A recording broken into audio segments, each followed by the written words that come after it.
Nação Marcos Braz negou que estivesse próximo de contratar o Matheus Uribe. A gente precisa entender qual foi o ponto de vista do Marcos Braz ao dar essa resposta. Obviamente que quando chegar o momento do Marcos Braz fechar efetivamente com o volante Matheus Uribe, o Marcos Braz deve viajar a Portugal para conseguir a assinatura do jogador. Não tem como contratar um jogador que está na Europa à distância, é preciso estar lá junto dele para que a assinatura de contrato aconteça. Mas a verdade é que o Marcos Braz sempre é muito literal. O Flamengo está muito próximo, sim, de poder contar com o Matheus Uribe, mas a resposta foi: não estamos próximos de contratá-lo. Ou seja, contratar para o Marcos Braz é o preto no branco, assinar o documento.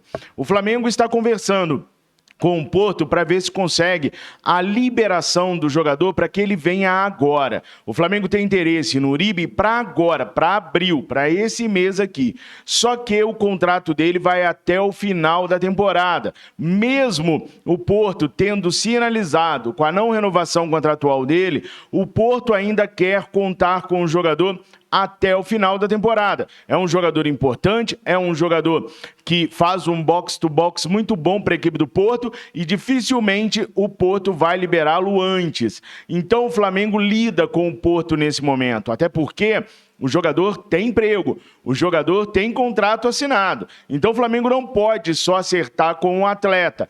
O Flamengo já aprendeu que todas as vezes que lida apenas com o atleta, há um problema com a equipe, há uma birra com a equipe e o atleta acaba ficando impedido de vir até no último momento. Foi assim quando a gente negociou direto com o goleiro e não com o Boca Juniors. O Flamengo tratou tudo com o goleiro e o Boca Juniors, em represália, não liberou o goleiro mais cedo para o Flamengo. O Agustin Rossi está lá de castigo no Al Hilal, enquanto a gente está aqui sofrendo sem um goleiro de confiança. Aliás, nós até temos um goleiro de confiança. Na minha visão, Matheus Cunha é o goleiro de confiança. O problema é que não é o goleiro de confiança do Vitor Pereira. E aí a gente fica sofrendo com o Santos, apesar do que, no último jogo, apesar de alguns sustos, eu gostei das intervenções do Santos. Não foi tão horroroso e sofrível quanto ele já foi na temporada. Mas voltando para cá, aprendendo a lição com o Boca Juniors, o Flamengo agora trabalha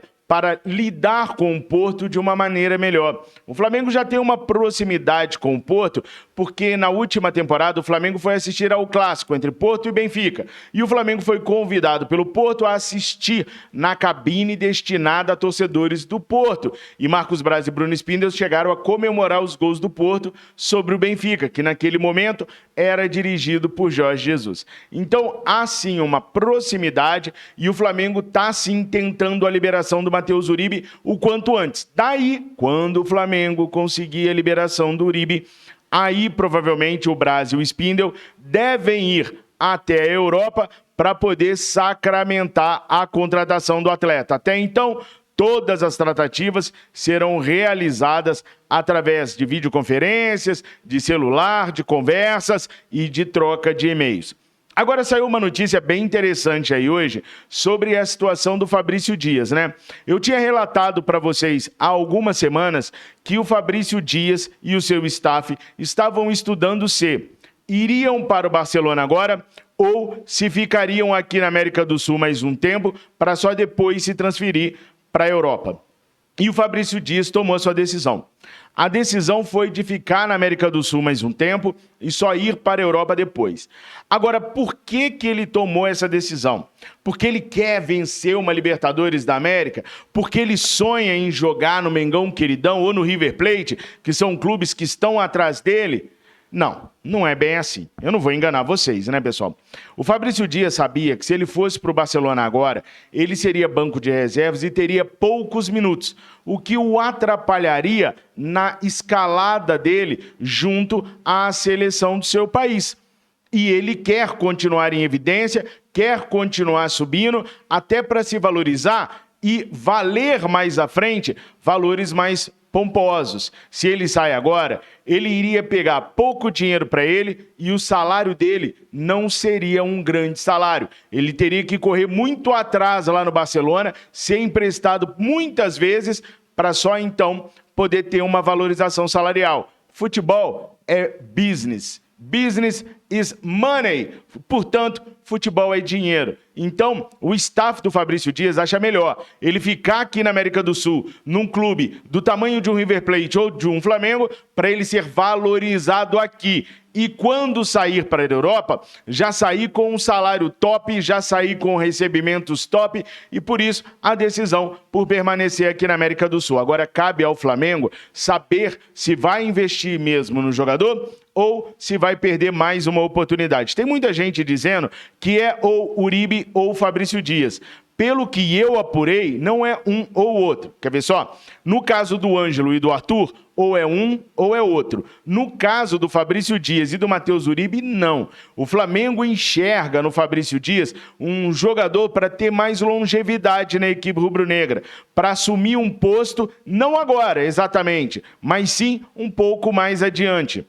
São jogadores que podem jogar como segundo homem de meio de campo, porém têm características bem diferentes, bem distintas. Enquanto Fabrício Dias tem vitalidade, mas falta-lhe experiência de disputar grandes torneios, o nosso Matheus Uribe não. O Matheus Uribe já é mais experiente, vem com a quilometragem da Europa e sabe da pressão que é jogar num grande clube e disputar as grandes ligas. Então, os jogadores têm um estilo de jogo parecido, mas têm diferenças na sua vivência, até pela diferença de idade de ambos. Um tem 32 anos, o outro tem apenas 21. Então o Flamengo gostaria de contar com os dois atletas para reforçar o seu meio de campo. O Fabrício Dias seria a escolha da diretoria para substituir o João Gomes. E o Matheus Uribe seria a escolha do Flamengo para substituir Arthur Vidal, que, como eu disse para vocês, pode deixar o clube ainda no meio do ano. América do México e Boca Juniors são clubes que sempre quiseram contar com o jogador. Até o momento, ainda não pintou nenhuma proposta, não há nenhuma oferta, mas o staff do Arthur Vidal procura sim por um clube que o queira e que dê oportunidade a ele de ser titular e que possa ter um projeto desenvolvido para ganhar títulos. O América do México é um desses clubes que adora jogadores dessa faixa etária. Aliás, clubes em geral do México gostam, né? Daniel Alves estava lá no Pumas. Então, os mexicanos gostam desse tipo de jogador.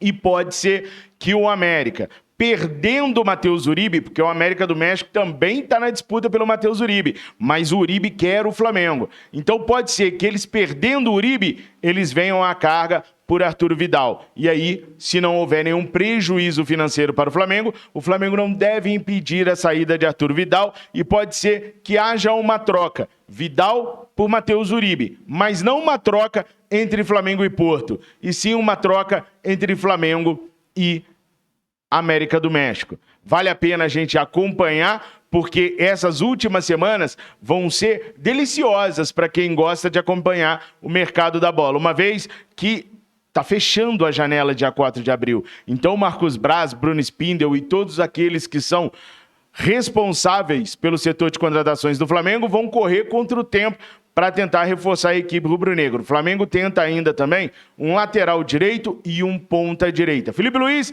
treinou ontem com a equipe do Flamengo e deve ser a novidade do Mengão Queridão para o jogo contra os vice-reinos. Cresce no Flamengo os pedidos por Jorge Jesus e cresce também as dúvidas na cabeça de Rodolfo Landim sobre o técnico Vitor Pereira. Tem muita coisa para acontecer nas próximas semanas. E eu estarei aqui, pelo menos nessas próximas semanas, trazendo as informações para vocês. Muita gente não sabe, mas o Verdade Vermelho e Preto foi excluído pelo YouTube. Nós estamos apenas com resenha rubro-negra e com um canal lá no Rumble. Eu não posso colocar aqui o link do Rumble, mas procurem Fla Nação VVP, sem cedilha, sem o tio, no Rumble. RUMBLE. E vocês vão me encontrar lá também. Se inscrevam aqui. Precisamos chegar a 400 mil inscritos aqui no Resenha Rubro-Negra para a gente continuar a nossa lida dia a dia aqui no YouTube. Por enquanto, essas são as principais informações que eu tinha para trazer para vocês. Tenham todos uma excelente quinta-feira. Fiquem com Deus. Saudações rubro-negras.